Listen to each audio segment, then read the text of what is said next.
Greetings and welcome to another video of the Hindu vocab series. आज की video बहुत special होने वाली है because first of all we have some very high frequency words. उसके अलावा recently SSC ने CHSL एग्ज़ाम कंडक्ट किया था, तो मुझे फेसबुक पे बहुत सारे मैसेजेस आए कि उस एग्ज़ाम में जो ईडियम्स कवर किए थे उनको भी प्लीज़ डिस्कस कीजिए. So I will discuss them. Let's start now, shall we. देखिए, आज का पहला शब्द है लाइब्रेंथ.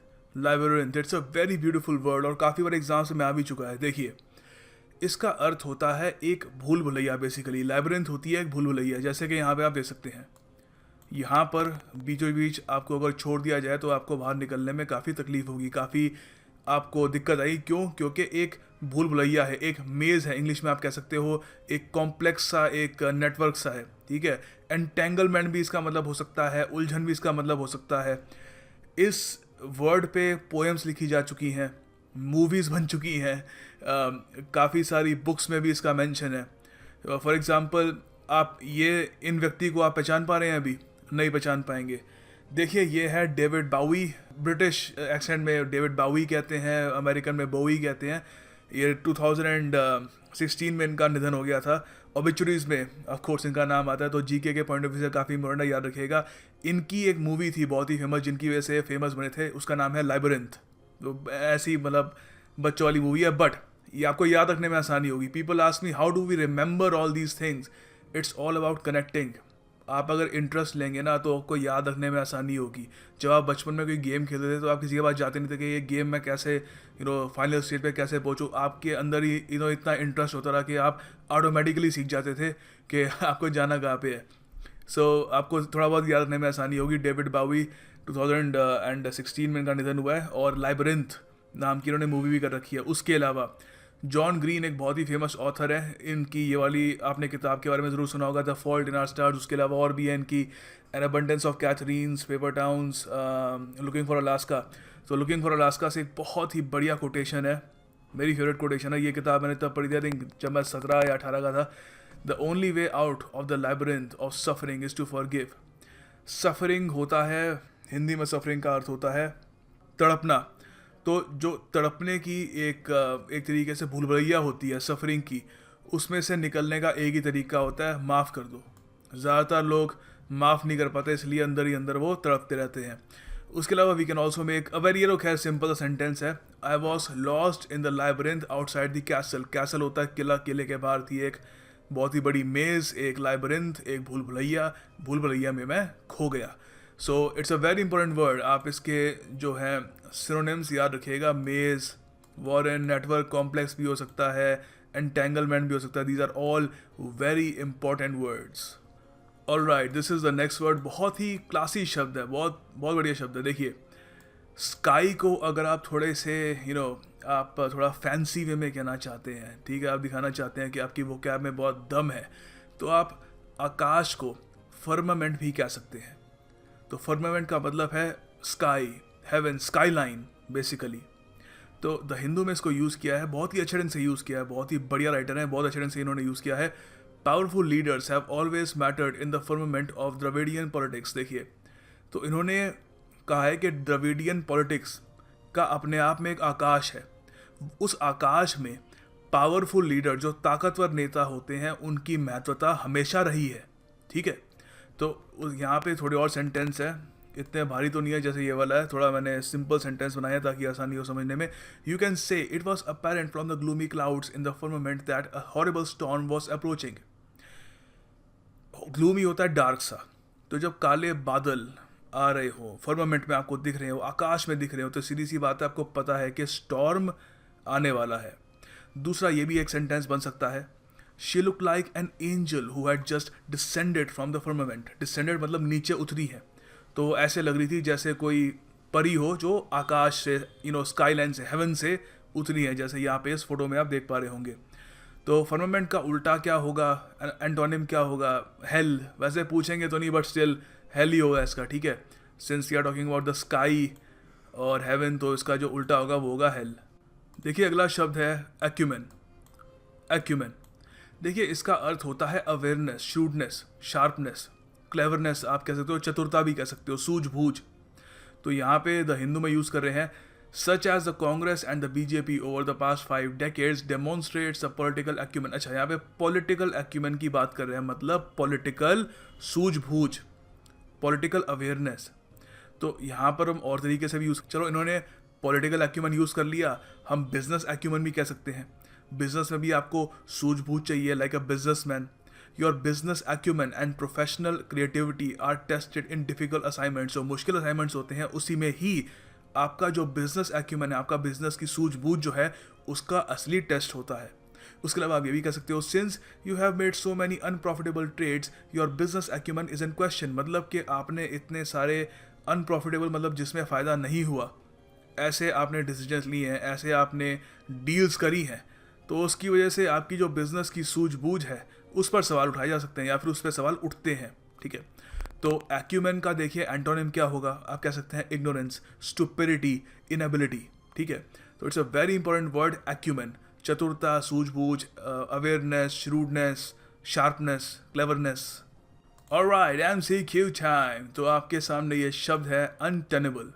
ये वर्ड हम डिस्कस कर चुके हैं। इंटरेस्टिंगली ये वर्ड मैंने उस वीडियो से लिया है जिसके आई थिंक सबसे कम व्यूज़ हैं, 3600 के आसपास व्यूज़ हैं, तो उसी वीडियो से मैंने लिया। अनटेनेबल सिनोनिम है, आपको सिनोनिम बताना है इसका। तो आपके सामने ऑप्शन है unfriendly, friendly, indefensible, rational. Please do attempt it in the comment box below. That's how you will memorise words by repetition over and over and over. देखिए अगला शब्द है एस्च्यू। एस्च्यू वर्ब है, क्रिया। तो यहाँ पे द हिंदू में इन्होंने यूज़ किया है कि majoritarian pragmatism in governance that एस्च्यूज appeasement. All right, एस्च्यूज appeasement. Appeasement होती है कि किसी को कुछ चाहिए वो दे देना, अपीज करना उसको।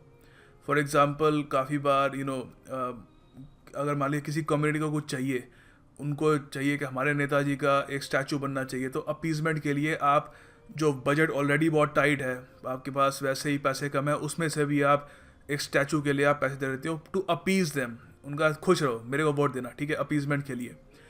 एस्च्यूज अपीजमेंट मतलब अपीजमेंट से दूर रहना, एब्सटेन करना, ठीक है, परहेज रखना। एस्च्यू का मतलब होता है दूर रहना या परहेज रखना। तो यहाँ पे इंग्लिश में हम कह सकते हैं refrain from, give up, forgo, शन। शन एक बहुत ही बढ़िया सिनोनिम है इसका, शन। ठीक है, तो कुछ सेंटेंसेस हैं यहाँ पे, इससे बिल्कुल क्रिस्टल क्लियर हो जाएगा आपको। Ashoka eschewed violence and advocated alliance with other kingdoms after the Kalinga war.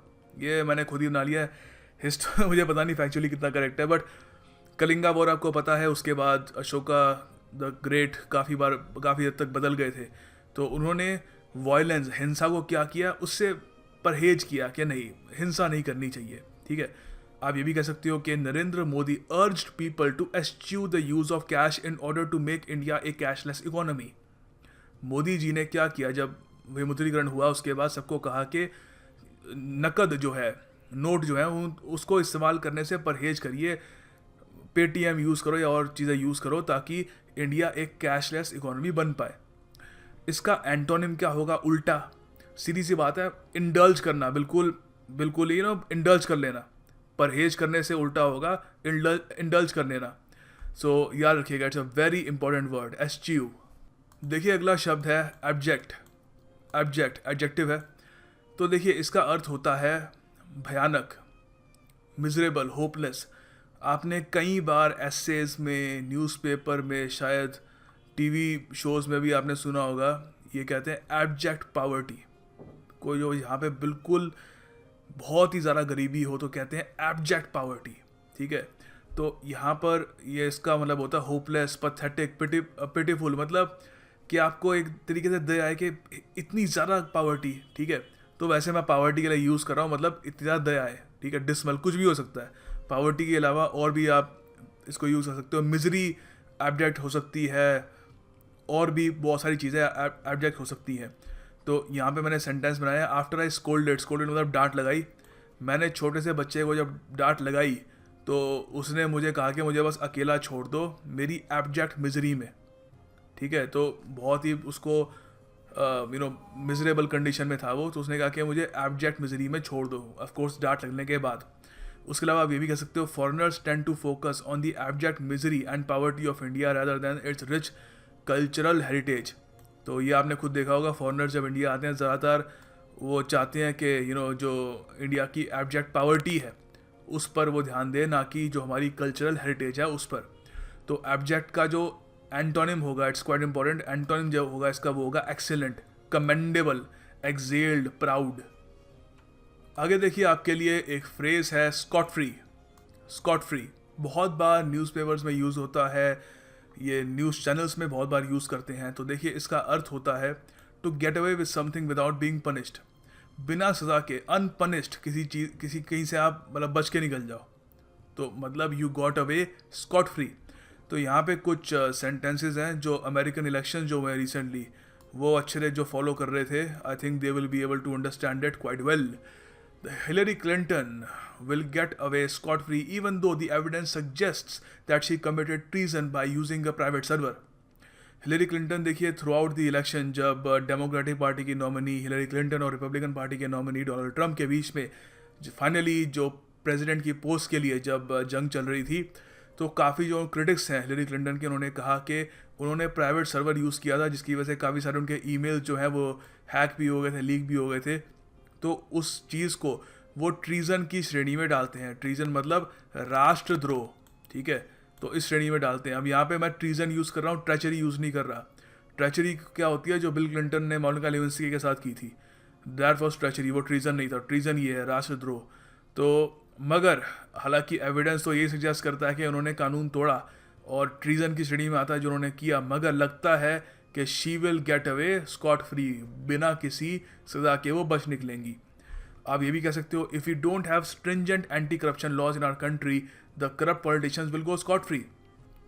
ठीक है, सिंपल सेंटेंस है। अगर हमारे पास स्ट्रिंजेंट एंटी करप्शन लॉज नहीं होंगे तो जो करप्ट पॉलिटिशियंस हैं वो तो बस बिना सज़ा के बच जाएंगे।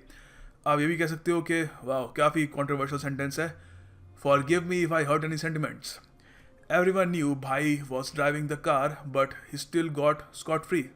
कोई भी भाई हो सकता है, गैंगस्टर वगैरह, I am not pointing at anyone, not suggesting anything, कोई भी भाई हो सकता है, it could be a gangster. सब लोग जानते थे कि भाई कार ड्राइव कर रहे थे but he still got away scot free. आगे देखिए आपके लिए ये एक वर्ड है डिलिबरेटली। डिलिबरेटली ये भी हम डिस्कस कर चुके हैं during this entire Hindu vocab series. मैं सोच रहा हूँ इसको एक एक्रोनिम दे दूँ, the Hindu vocab series, THVS। Does it sound cool? Does it? बताना कमेंट बॉक्स में। एनीवे सो आपको बताना है कि डिलिबरेटली का सिनोनिम क्या होगा। आपके सामने ऑप्शंस है, please do attempt this question in the comment box below. Answers आपको PDF में मिल जाएंगे। टंग इन चीक ये भी देखिए CHSL के एग्ज़ाम में आया था, SSC के, so it's quite important as well. उसके अलावा और जगह भी बैंक एग्जाम्स में भी आता रहता है ओकेजनली। तो देखिए इसका अर्थ होता है मजाकिया, आयरॉनिकल वे में। सुनने में लगता है कि थोड़ा आयरॉनिक है मगर उसको सीरियसली नहीं लेना चाहिए आपको बताता हूँ सबसे बढ़िया सेंटेंस एक्चुअली लास्ट वाला है। लास्ट वाले से स्टार्ट करता हूँ, then will discuss the other ones. He offered a tongue-in-cheek explanation on why his favorite team was losing repeatedly, saying something about keeping the tournament interesting till the last stages. तो देखिए अगर किसी से पूछा जाए, कोई मजाकिया आदमी उससे पूछा जाए कि अरे जिस टीम को आप सपोर्ट कर रहे हैं वो तो टूर्नामेंट में बार बार हार रही है, तो उसका टंग इन चीक रिप्लाई होगा, अरे नहीं वो तो टूर्नामेंट को इंटरेस्टिंग बनाने के लिए हार रहे हैं। ठीक है, तो सीधी सी बात है, वो सच नहीं है और ना वो आपको उन्हें सीरियसली लेना चाहिए। वो एक आयरॉनिक वे में, मजाकिया वे में कह रहे हैं। तो ये एक टंग इन चीक ह्यूमर का एक काफ़ी अच्छा एग्जाम्पल है। उसके अलावा आप ये भी कह सकते हो the film is full of tongue in cheek humour. कोई भी मूवी ले लीजिए, it is full of tongue in cheek humour. Hera Pheri एक काफ़ी बढ़िया मूवी है, full of tongue in cheek humour. उसके अलावा को रामास्वामी जी चेन्नई के एक बहुत ही फेमस ऑथर थे वहाँ पे, और काफ़ी उनका एक तुगलक नाम का एक वहाँ पे मैगजीन भी आती थी, उनका भी निधन हो गया 2016 में। वो भी याद रखिएगा, जीके पॉइंट ऑफ व्यू से, जीके भी पढ़ा रहा हूँ यहाँ पे, तो that's quite important as well, ये याद रखिएगा। तो आप कह सकते हो कि उनका भी जो टंग एंड चीक ह्यूमर था वो वाइडली पॉपुलर था चेन्नई में। देखिए अगला इडियम है wear your heart on your sleeve. काफ़ी इसका पुराना ओरिजिन है। कुछ लोग कहते हैं कि मिडीवियल इंग्लैंड में जब नाइट्स होते रहे, शूरवीर होते थे, वो जब जाउस्टिंग कर रहे थे, जाउस्टिंग एक स्पोर्ट होता है जिसमें दो नाइट्स घोड़े पर बैठकर अपोजिट एंड्स पर एक लंबे से डंडे को पकड़ के एक दूसरे की तरफ भागते थे और जो सामने वाले को मार देता था वो जीत जाता था। तो कहते हैं कि वो जो उनकी प्रेमिका होती थी क्राउड में बैठ के जो उनको चीयर कर रही होती थी, उनके फेवरेट कलर का कुछ कपड़ा पहनते थे, तो उससे कुछ इसका एक रिलेशन है, ठीक है, wear your heart on your sleeve. तो एग्जैक्ट ओरिजिन इसका किसी को पता नहीं है, बट कहते हैं ये भी है। हालांकि कुछ लोग ये भी कहते हैं कि शेक्सपियरन लिटरेचर से इसका ओरिजिन है। हालांकि जो भी है याद रखने में हमको हेल्प नहीं करेगा, you will have to just remember it, और आसान भी है याद रखना। देखिए, wear your heart on your sleeve मतलब अपने इमोशंस को ओपनली बस जता देना, छुपाना ना। अगर आप खुश हैं तो आप भांगड़ा कर रहे हैं, अगर आप दुखी हैं तो आप रो देते हैं बस। You know, someone who wears his heart on his sleeve मतलब बिल्कुल उसको जो उसके मन में है ना वो उसके ज़ुबान में है, अपने इमोशंस वो दिखा देता है। तो यहाँ पे आप सेंटेंस में यूज़ कर सकते हैं, Kapil Dev is one cricketer who always wore his heart on his sleeve. तो कपिल देव जी के बारे में मैं यही कहूँगा, जब इंडिया वर्ल्ड कप जीता था तो इनकी आंखों में खुशी के आंसू थे। उसके अलावा जब एक बार इन पे कुछ आरोप भी लगे थे, उस वक्त भी ये बीबीसी के इंटरव्यू में रो दिए थे। तो बहुत ही अपने इमोशन को छुपाते नहीं हैं, जो भी इनके मन में होता है खुशी गम वगैरह वो ओपनली जाहिर कर देते हैं। देखिए, आखिरी इडियम है अ slap on the wrist. A slap on the wrist literally जैसे सुनाई दे रहा है वही है। देखिए, रिस्ट पे आपको कोई स्लैप मारे तो क्या वो एक बड़ी पनिशमेंट है? क्या एक ज़माने में स्कूल में थी, मगर क्या आज की डेट में अगर कोई कानून तोड़ता है तो उसको बस वहाँ पे ऐसे मारे तो क्या एक बड़ी पनिशमेंट है वो? आप कहोगे ऑफ कोर्स नहीं है, ये तो एक हल्का दंड है। और जी हाँ, इसका अर्थ भी यही है। अ स्लैप ऑन द रिस्ट मतलब हल्का दंड, a small punishment when a more severe punishment is deserved. एक छोटा हल्का दंड देना जब एक बड़ी पनिशमेंट डिजर्व करता है एक आदमी, खासकर एक डिजर्व करता हो तो यहाँ पे ज़्यादा यूज़ होता है। तो यहाँ पे कुछ सेंटेंस है इसके लिए। The entire nation wanted the corrupt politician to be punished but he got away with just a slap on the wrist. सारा देश चाहता था कि वो करप्ट नेता जो है उसको पनिश किया जाए, मगर वो बस एक छोटी सी हल्के दंड से वो बच गया। आप ये भी कह सकते हो कि उसके जो वकील हैं वो बहुत क्राफ्टी हैं, क्लेवर हैं। His lawyer is very crafty and has good connections, that's why I believe he will get away with just a slap on the wrist. तो उसका जो वकील है बहुत ही चालाक है और कनेक्शंस भी हैं उसके हायर अप्स में, तो इसलिए मैं मानता हूँ कि वो बहुत ही हल्के दंड से बस निकल जाएगा, बच जाएगा, ठीक है। सो याद रखिएगा, a slap on the wrist मतलब हल्का दंड। And finally the task of the day, तो आपको सेंटेंसेस बनाने हैं on firmament, eschew and scot free पर, ठीक है। All of them are important words और आई होप आप इन पे अच्छे सेंटेंसेस बनाएंगे in the comment box below. और अगर आप सेंटेंस नहीं बनाना चाहते तो as I always say, do encourage the people who do make sentences. ये बैंड कहाँ से बज रहा है?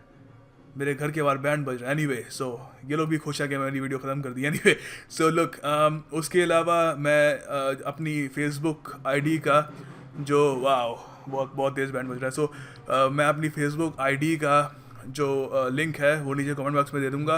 अगर आप चाहते हैं कि मैं एक पर्टिकुलर वर्ड या ईडियम डिस्कस करूं तो प्लीज़ मुझे मैसेज करिए, मेरी वॉल पे मत लिखिएगा, तो वॉल पे थोड़ा अजीब सा लगता है। And yeah, thanks for watching the video, I will see you tomorrow as always.